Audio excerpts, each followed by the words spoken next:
중국은 지금 한국에 미친 것 같습니다. SNS에는 한국 가고 싶다는 글이 쏟아지고 한국 드라마보다 현실 한국이 더 화제가 되고 있죠. 그 중심에는 베이징대 3학년생 왕로이의 한 편의 글이 있었습니다. 큰 기대 없이 교환학생으로 한국에 왔던 그녀는 단 한 달 만에 생각이 완전히 바뀌었습니다. 처음엔 싸고 가까운 나라라 여겼던 한국 하지만 그녀가 경험한 건 돈으로는 설명되지 않는 사회적 충격이었습니다. 지금부터 그 파장을 함께 따라가 보시죠. 이 영상이 마음에 드셨다면 좋아요 한번 눌러주세요. 작은 클릭 하나가 저희에게는 큰 힘이 됩니다. 댓글도 남겨주시면 복 받으실 거예요. 저는 베이징에서 나고 자란 린샤라고 합니다. 중국에서 변호사로 활동하던 제가 한국에 오게 된 건 처음엔 아주 단순한 이유였습니다. 영어 연수를 생각하다가 한국이면 거리도 가깝고 물가도 싸니까 더 나을 거야라는 계산이었거든요. 돌이켜보니 참 어설픈 계산이었습니다. 출발하기 전까지만 해도 한국에 대한 제 지식이 얼마나 얕았는지 몰랐습니다. 그냥 K-팝, 드라마 정도만 봤던 저에게 한국은 중국보다 작고 가까운 나라였을 뿐이었죠. 가족들도 왜 굳이 한국이야? 라며 의아해했지만 저는 고집을 부렸습니다. 인천공항에 발을 딛자마자 가장 먼저 느낀 건 놀라움이었습니다. 공항이 이렇게 깔끔하고 체계적일 줄 몰랐거든요. 무엇보다 무인 체크인 시스템이 한자와 영어로 완벽하게 지원되는 걸 보고 생각보다 괜찮네 하고 생각했습니다. 중국 공항에서는 이런 편의시설을 찾기 어려웠는데 말이죠. 잠들어 있던 제 감탄은 지하철을 탔을 때 절정에 달했습니다. 저는 베이징 지하철을 매일 이용했었는데 사람이 워낙 많아서 매번 전쟁이었거든요. 그런데 인천공항 지하철은 출퇴근 시간임에도 불구하고 질서정연했습니다. 더 놀라운 건 외국인인 제가 헤매지 않도록 안내시설이 정말 잘 되어 있다는 거였습니다. 와. 이게 진짜 발전 국가구나. 지하철에서 스마트폰으로 환승 정보를 찾는데 한국어를 못해도 앱이 너무 직관적이어서 금방 이해했습니다. 심지어 실시간으로 몇 번째 칸이 덜 혼잡한지까지 알려주더라고요. 베이징에서는 상상도 못했던 서비스였습니다. 서울역에 도착했을 때 가장 인상적이었던 건 사람들의 표정이었습니다. 바쁘긴 하지만 여유가 느껴졌달까요? 베이징 지하철에서는 자리 하나라도 차지하려고 밀고 밀리는 게 일상이었는데 여기는 질서를 지키면서도 서로 배려하는 모습이 신기했습니다. 진짜 작은 나라가 맞나? 처음 한국에 대해 가졌던 선입견이 하루 만에 와르르 무너지기 시작했습니다. 특히 공항에서 시내까지 연결되는 교통 시스템 하나만 봐도 얼마나 체계적으로 계획된 나라인지 알 수 있었거든요. 첫날부터 이렇게 놀라는 제 모습을 보며 앞으로 겪을 일들이 더 기대되기 시작했습니다. 동시에 살짝 걱정도 되더라고요. 제가 생각했던 것보다 훨씬 발전된 나라에 와서 과연 적응할 수 있을까 하는 불안감이 스멀스멀 올라왔거든요. 베이징에서 저는 나름 성공한 변호사였습니다. 중국 로펌에서 월급도 꽤 받고 부모님께도 용돈 드릴 수 있는 정도였죠. 그래서 한국 와서도 비슷한 삶을 살 수 있을 거라고 막연히 생각했습니다. 얼마나 순진한 생각이었는지 금세 깨달을 수 있었지만요. 주택중개소에 갔을 때부터 현실은 차갑게 다가왔습니다. 제가 중국에서 벌었던 돈으로는 서울에서 중산층 생활은커녕 기본적인 생활도 버거웠거든요. 중개사가 보여준 원룸들을 보면서 이런 작은 방이 이렇게 비싸다고? 라며 입을 다물 수 없었습니다. 가장 당황스러웠던 건 전세 제도였습니다. 중개사 아저씨가 전세는 큰 돈 한 번에 내고 2년 사는 거고 월세는 보증금 조금 내고 매달 내는 거예요 라고 설명해 줬는데 도무지 이해가 안 됐습니다. 중국에는 이런 시스템이 없거든요. 전세는 좋은데 돈이 없으니까 월세로 하죠. 선택의 여지가 없었습니다. 그런데 막상 방을 구하고 나니 월세 비중이 제 수입의 절반을 넘어가는 거였습니다. 베이징에서는 월급의 30% 정도만 집세로 냈는데 말이죠. 더 충격적이었던 건 편의점에서 물건을 살 때였습니다. 한국 물가가 중국보다 쌀 거야 라고 생각했는데 완전 틀렸더라고요. 컵라면 하나가 베이징에서 사는 것보다 더 비싸다니. 특히 과일이나 채소 가격을 보고는 정말 기절할 뻔했습니다. 내가 정말 한국에서 살 수 있을까? 첫 주에는 매일 이런 생각만 했습니다. 중국에서는 그래도 변호사라고 어깨에 힘들 주고 살았는데 여기서는 그냥 가난한 유학생이 되어버린 거죠. 하지만 놀라운 건 다른 곳에서 왔습니다. 원룸 집주인 아주머니가 제가 짐을 다 들여오고 나서 김치통을 들고 오시더라고요. 혼자 사니까 챙겨 먹으라며 김치를 주시는데 정말 당황스러웠습니다. 중국에서는 집주인과 세입자 사이가 이렇게 따뜻하지 않거든요.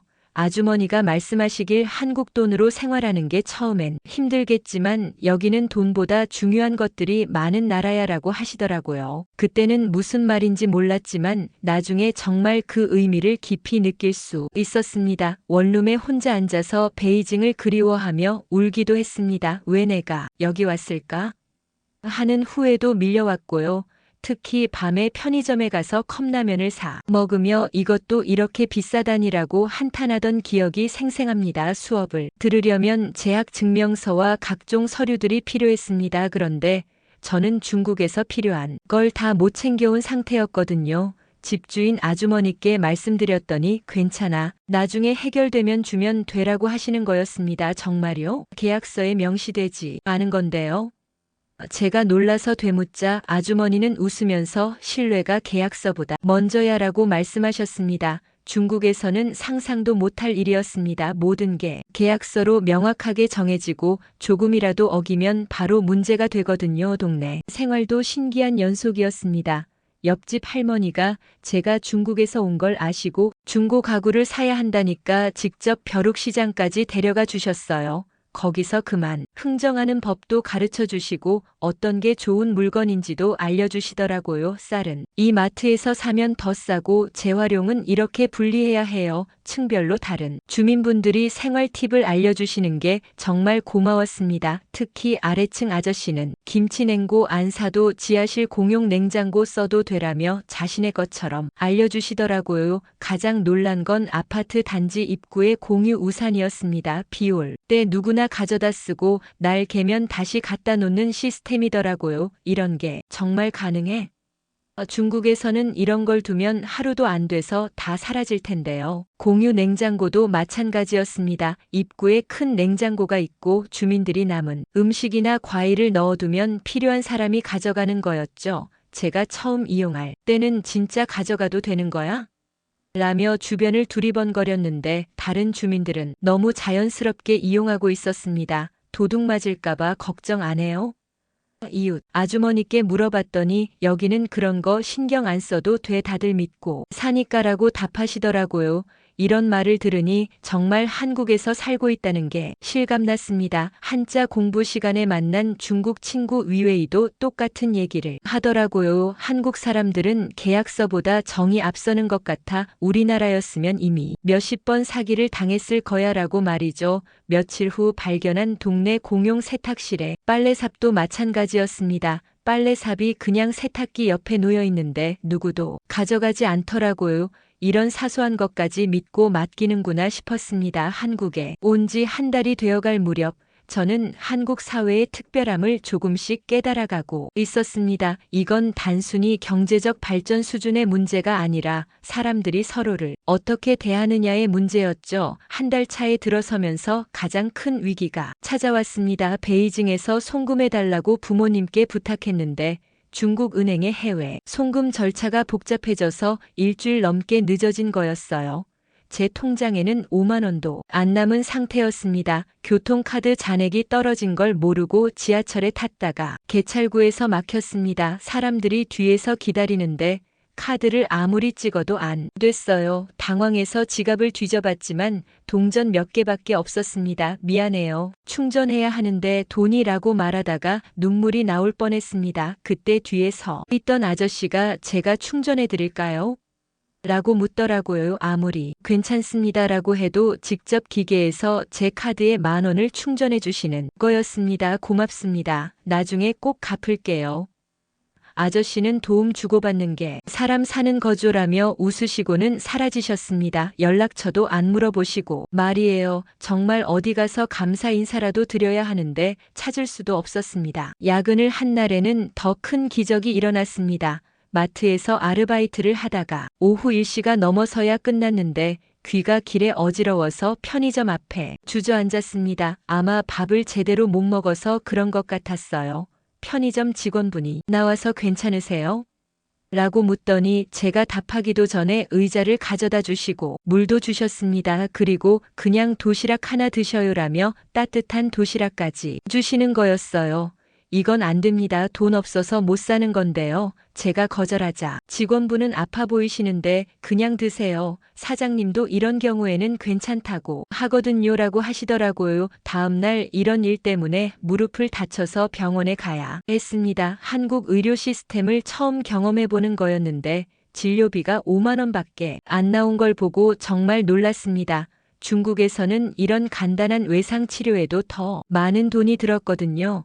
특히 놀라운 건 병원 직원들이 제가 외국인이란 걸 알고도 전혀 차별하지 않는다는 거였습니다. 통역 서비스도 있고 진료 과정을 천천히 설명해 주시기까지 했어요. 이런 게 복지국가구나라는 생각이 들었습니다. 응급실에서 번호표를 뽑고 기다리는데 옆에 앉은 할머니가 많이 아프니? 라고 물어보시며 사탕도 주시더라고요.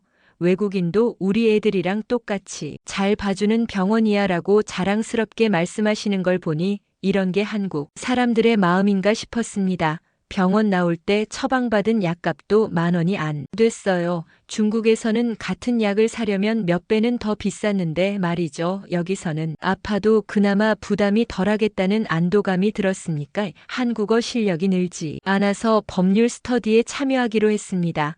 제가 중국에서 변호사였다는 얘기를 하니 사람들이 기대하더라고요. 그런데 막상 토론이 시작되자 완전 망신을 당했습니다. 한국법 체계가 중국과 다른 건 당연하지만 한국어로 법률 용어를 전혀 모르니까 제대로 의견을 말할 수가 없었어요. 다른 사람들이 복잡한 판례를 인용하며 토론하는데 저는 그런가요?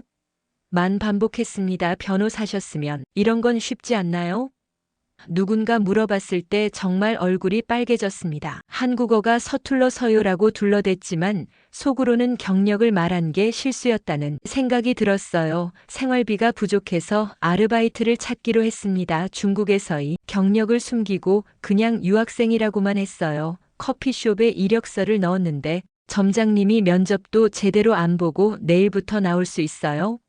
라고 묻더라고요. 정말요? 경력도 안 물어보세요? 제가 놀라자 점장님은 성실해 보이니까 괜찮아요. 일은 천천히 배우면 되고라고 말씀하셨습니다. 변명부터 늘어놓는 제 모습을 보시고는 완벽할 필요 없어요. 최선만 다하시면 돼요 라고 하시더라고요. 실제로 일하면서 정말 힘들었습니다. 주문 받는 것부터 시작해서 모든 게 낯설었거든요. 특히 한국 고객들이 빠르게 주문하면 알아듣지 못해서 여러 번 되묻기 일쑤였어요. 그럴 때마다 죄송해요를 연발했습니다. 함께 일하는 대학생들이 이런 제 모습을 비웃지 않고 도와주는 게 신기했습니다. 민지라는 친구는 쉬는 시간마다 제게 한국 서비스업의 기본 매뉴얼을 가르쳐 줬어요. 언니, 너무 완벽하려고 하지 마세요. 고객들도 이해해줘요 라고 위로해주기까지 했습니다. 가장 기억에 남는 건 한 할아버지 고객이었습니다. 제가 주문을 잘못 이해해서 다른 음료를 드렸는데 화를 내시는 대신 괜찮아. 중국에서 온 거면 아직 적응 중이겠지라며 오히려 제게 힘을 내라고 하시는 거였어요. 제가 변호사였다고 말하면 사람들이 어떻게 생각할까? 가끔 이런 생각이 들었지만 여기서는 그런 타이틀보다 지금 하는 일에 충실한 게 더 중요해 보였습니다. 점장님도 항상 경력이 뭐든 상관없어요. 지금 여기서 성실하게 일하는 게 중요하죠라고 하셨습니다. 한국에서는 과거의 지위보다 현재의 태도를 더 중요하게 생각하는 것 같았어요. 한 달쯤 지나니 일에도 적응하고 동료들과도 편해졌습니다. 민지가 언니는 성격이 좋으니까 일 배우는 것도 빨라요라고 격려해주는 말을 들으니 중국에서의 타이틀이 없어도 충분히 인정받을 수 있다는 걸 깨달았습니다. 한국 생활 2개월 차에 들어서니 점점 한국의 시스템들이 눈에 보이기 시작했습니다. 우연히 구청에서 하는 청년 정책 설명회에 참석했는데 정말 많은 혜택이 있다는 걸 알고 깜짝 놀랐어요. 외국인도 청년 기본소득 신청할 수 있나요?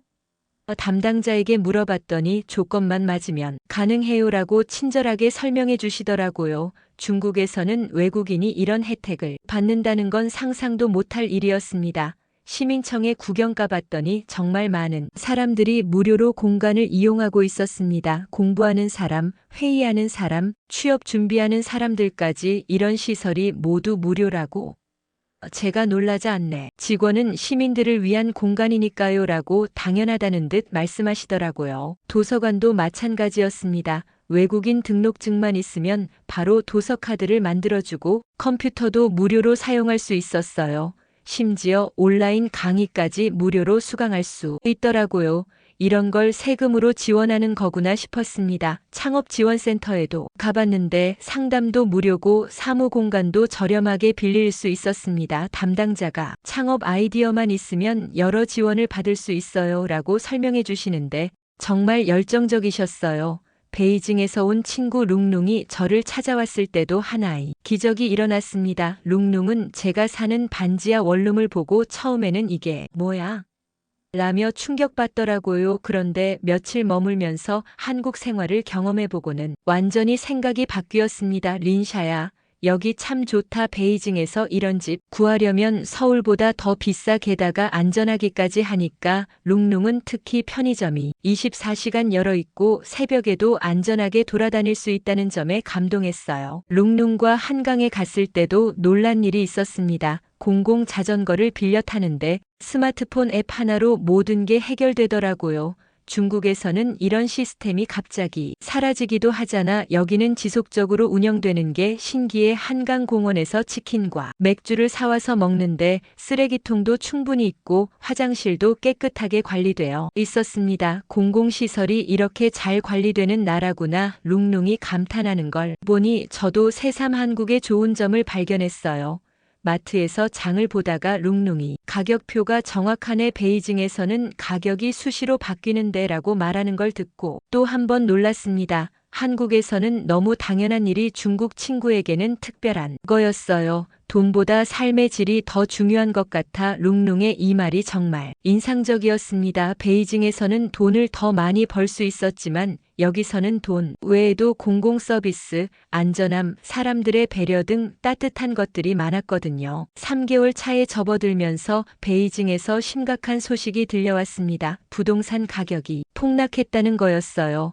부모님이 보유하고 계시던 집값이 30% 넘게 떨어져서 완전히 멘붕 상태셨다고 하더라고요. 린샤야, 이제 어떻게 하지? 네. 학비며 생활비며. 엄마의 전화 목소리에 절망감이 묻어났습니다. 저도 걱정이 되긴 했지만 한국에서 생활하며 느낀 것과 비교해 생각해보게 됐어요. 엄마, 서울 월세가 차라리 더 싸다는 말도 있어 처음으로 이런 말을 꺼냈습니다. 베이징 친구들이 집값 이야기할 때 들어본 것과 제가 실제로 서울에서 내는 월세를 비교해보니 생각보다 차이가 크지 않았거든요. 게다가 여기는 안전하기까지 해. 한국에서 사는 동안 치안에 대해 걱정해 본 적이 한 번도 없었어요. 새벽에 혼자 집에 돌아와도 무서움을 느낀 적이 없었습니다. 베이징에서는 늘 가방을 단단히 움켜쥐고 다녔는데 말이죠. 아버지와 통화할 때는 더 진솔했습니다. 아빠, 솔직히 말하면 한국이 중국보다 젊은이들에게는 더 희망적인 것 같아요. 중국의 청년 실업률이 계속 올라가고 있다는 뉴스를 볼 때마다 느끼는 거였어요. 여기서는 최소한 일자리라도 있어요. 카페 알바도 있고 편의점도 있고. 중국에서는 대학 졸업해도 일자리 구하기가 하늘의 별 따기였는데 한국에서는 최소한 먹고 살 방법은 있더라고요. 가장 확신이 든 순간은 친구 민지의 아버지가 갑자기 쓰러지셨을 때였습니다. 민지가 수술비가 너무 부담되라고 걱정하는데 알고 보니 건강보험 때문에 생각보다 부담이 적더라고요. 베이징에서였으면 집 팔고도 모자랐을 수도 있어. 민지가 중국 친구들 이야기를 듣고 그렇게 말하는 걸 보니 한국의 의료 시스템이 얼마나 고마운 건지 알게 됐어요. 코로나 때 경험도 한몫했습니다. 중국에서는 락다운이 너무 심각해서 친구들이 정말 힘들어했거든요. 그런데 한국은 개인의 자유를 어느 정도 보장하면서도 방역은 체계적으로 하더라고요. 정부에 대한 신뢰가 다른 것 같아요. 투명하게 정보를 공개하고 시민들의 의견도 수렴하는 모습을 보니 정말 민주주의 국가구나 싶었습니다. 어머니와의 마지막 통화에서 저는 용기 내어 이렇게 말했습니다. 엄마, 지금까지 한국이 날 지켜줬어요. 위험한 일도 없었고 아파도 병원에 갈 수 있었고 눈물이 핑 돌더라고요. 여기에는 안전망이 있어요. 돈이 없어도 최소한의 생활은 할 수 있고 아파도 치료받을 수 있어요. 이런 말을 하고 나니 저도 제가 왜 한국에 더 머물고 싶은지 분명해졌습니다. 엄마는 처음에는 걱정하시면서도 내가 안전하다니 다행이야라고 말씀하셨어요. 그리고 중국 상황이 안 좋으니까 거기서 더 배워보렴이라고 허락해 주셨습니다. 한국에 온 지 4개월째 되던 어느 날 운명이 바뀔 만한 전화가 왔습니다. 커피숍에서 일하는 동안 만났던 고객 중 한 분이 로펌 인턴 자리를 소개해 주신 거였어요. 린샤 씨, 중국 법무 컨설팅 할 사람을 찾는데 혹시 관심 있으세요? 처음에는 믿어지지 않았습니다. 정말요? 제가 한국어도 부족한데요. 그분은 완벽할 필요 없어요. 의지와 성실함이 더 중요하니까요. 라고 말씀하셨어요. 이런 기회를 주는 것도 신기했지만 능력보다 태도를 먼저 보는 게 더 놀라웠습니다. 면접에 갔을 때도 예상과 달랐습니다. 대표님이 경험이 중요한 게 아니라 얼마나 배우려고 하느냐가 중요해요라고 하시더라고요. 베이징에서는 완벽한 조건을 갖춰야 기회를 주는데 여기서는 다르더라고요. 인턴으로 일하기로 결정했을 때 커피숍 동료들이 진짜 축하해줬어요. 민지는 언니 정말 잘 됐어요. 언니만큼 성실한 사람이면 어디 가서든 잘할 수 있어요. 라고 격려해 주었습니다. 점장님과의 작별 인사가 가장 기억에 남습니다. 린샤 씨 덕분에 우리 매장도 더 따뜻해졌어요. 중국 고객들도 많이 늘었고요. 그러면서 작은 선물까지 주시는 거였어요. 새로운 곳에서도 그 성실함 잃지 마세요. 이웃 할머니께도 인사드렸는데 아이고 우리 손녀 같은 린샤가 취직했네. 정말 고생 많았다라며 눈물까지 보이셨어요. 그리고 김치 한 통을 또 주시면서 이 아줌마가 만든 김치맛 잊지 말아라고 하시더라고요. 집주인 아주머니는 보증금 걱정은 금하지 마라 내가 잘 되는 게 가장 중요해라고 하시면서 계약서도 유연하게 조정해 주셨어요. 한국에서 성공하는 모습 보여줘야지라고 격려해 주셨습니다. 새로운 일을 시작하기 전날 반지하 방 창밖을 봤더니 작은 화분에 꽃이 피어 있었어요. 처음이 방에 들어왔을 때는 없었던 건데 언제 누가 심었나 싶었습니다. 그 꽃을 보면서 문득 성장한 제 모습이 떠올랐어요. 한국에서 진짜 독립할 수 있겠어. 처음으로 이런 확신이 들었습니다. 베이징에서는 부모님께 의존하며 살았지만 여기서는 정말 제 힘으로 살고 있다는 느낌이었거든요.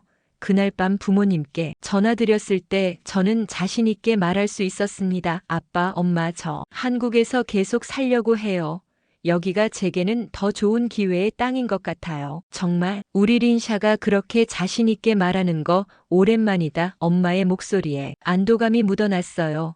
그럼 우리도 안심이 되네. 그곳 사람들이 우리 딸 잘 봐주는 것 같으니까 한국에 와서 가장 큰 깨달음은 이거였어요. 큰 꿈이나 거창한 성공이 아니라 사람들이 서로를 따뜻하게 대하는 사회에서 사는 게 얼마나 소중한지 알게 된 거죠. 지금 다시 생각해봐도 한국에 온 건 제 인생 최고의 선택이었습니다. 처음에는 싸고 가까운 나라라고 생각했지만 이제는 꿈을 키울 수 있는 나라라고 확신합니다. 오늘 아침에도 출근길에 지하철에서 만난 할아버지가 오늘도 힘내세요. 라고 인사해 주셨어요. 이런 작은 따뜻함들이 모여서 저를 한국에 머물게 하는 것 같습니다. 앞으로도 여기서 제 꿈을 펼쳐나갈 생각입니다. 한국이 저에게 베풀어준 따뜻함에 보답하면서요. 로펌에서 첫 출근일이 다가오면서 새로운 각오가 생겼습니다.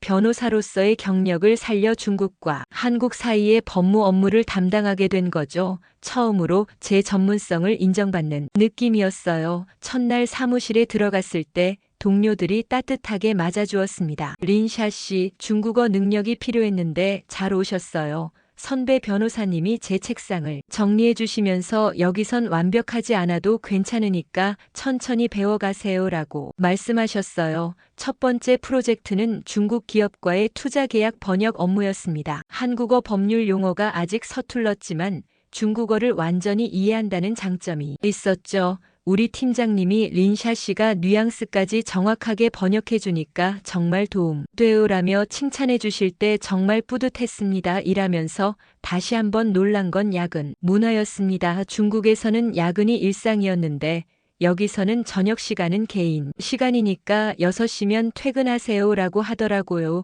회식 문화도 강요하지 않았어요. 참석하고 싶으면 오고 아니면 다음에 만나요였습니다. 특히 기억에 남는 건 제가 실수했을 때였습니다. 중요한 계약서에서 숫자를 잘못 번역한 거였어요. 베이징 로펌에서였다면 대참사였을 텐데 여기서는 팀장님이 실수는 누구나 하는 거예요. 다음부터 더 조심하면 되죠라며 오히려 경험을 쌓을 기회라고 격려해 주셨습니다. 점심시간에 동료들과 이야기하면서도 한국 사회의 매력을 계속 발견했어요. 린샤 씨, 한국에서 제일 좋은 거 뭐예요? 라고 누군가 물었을 때 저는 사람들이 서로 이해하려고 노력한다는 거요라고 답했습니다. 실제로 그랬거든요. 제가 한국 문화를 모르는 부분이 있으면 자세히 설명해주고 중국 이야기를 하면 호기심을 갖고 들어주었어요. 와, 중국은 그런 문화가 있구나라며 신기해하면서도 비판하지 않았습니다.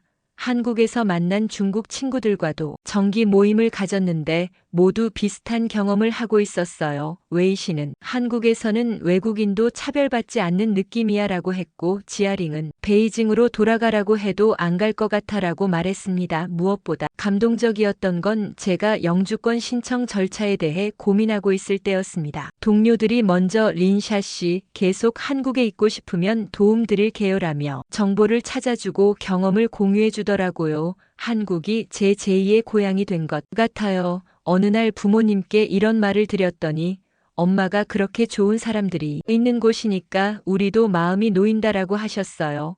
그리고 다음에 한국 여행 가서 린샤 친구들 만나보고 싶다라고도 하시더라고요. 한국 전통 명절인 추석을 처음 경험한 것도 특별했습니다. 회사에서 직원들에게 추석 선물을 주었는데 비정규직이나 외국인 직원들도 똑같이 챙겨주더라고요. 한국의 명절이니까 린샤 씨도 가족과 함께 보내는 것처럼 느껴봤으면 좋겠어요. 라는 팀장님 말씀이 정말 고마웠습니다. 지난 6개월을 돌이켜보니 제 인생에서 가장 성장한 시기였습니다. 단순히 언어나 업무 능력만 늘어난 게 아니라 사람을 바라보는 시각이 달라졌어요. 완벽하지 않아도 성실하게 노력하면 인정받는 사회, 서로 다르지만 이해하려 하는 사람들, 이런 것들이 한국의 진짜 매력인 것 같습니다. 베이징의 친구들에게 한국 이야기를 하면 정말 그런 일이 가능해? 라며 놀라곤 해요. 저도 처음에는 못 믿었으니까 이해는 하지만 이제는 확신할 수 있습니다. 한국은 정말 따뜻한 나라라고요.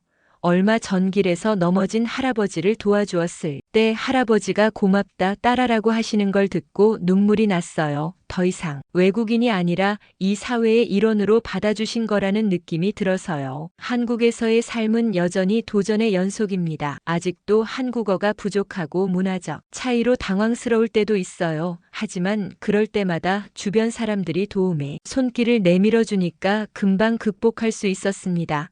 앞으로의 계획도 구체적으로 세우고 있어요. 한국 변호사 자격시험에 도전해 볼 생각이고 중국과 한국을 연결하는 법무 전문가가 되고 싶습니다. 두 나라 모두 제가 사랑하는 곳이니까요. 마지막으로 한 가지만 더 말하고 싶어요. 처음 한국에 올 때는 단순히 싸고 가까운 나라라고 생각했지만 이제는 삶의 질이 높은 나라, 사람이 따뜻한 나라라고 확신합니다. 돈만 많이 벌면 행복할 거라고 생각했던 과거이 저에게 말해주고 싶어요. 진정한 행복은 사람들 간의 따뜻한 관계와 서로에 대한 배려에서 나온다고 말이죠. 한국에서 그걸 배웠으니까요. 오늘도 출근길, 지하철에서 양보해 주시는 분, 엘리베이터에서 문 잡아주시는 분, 식당에서 친절하게 주문 받아주시는 분들을 만나면서 생각해요.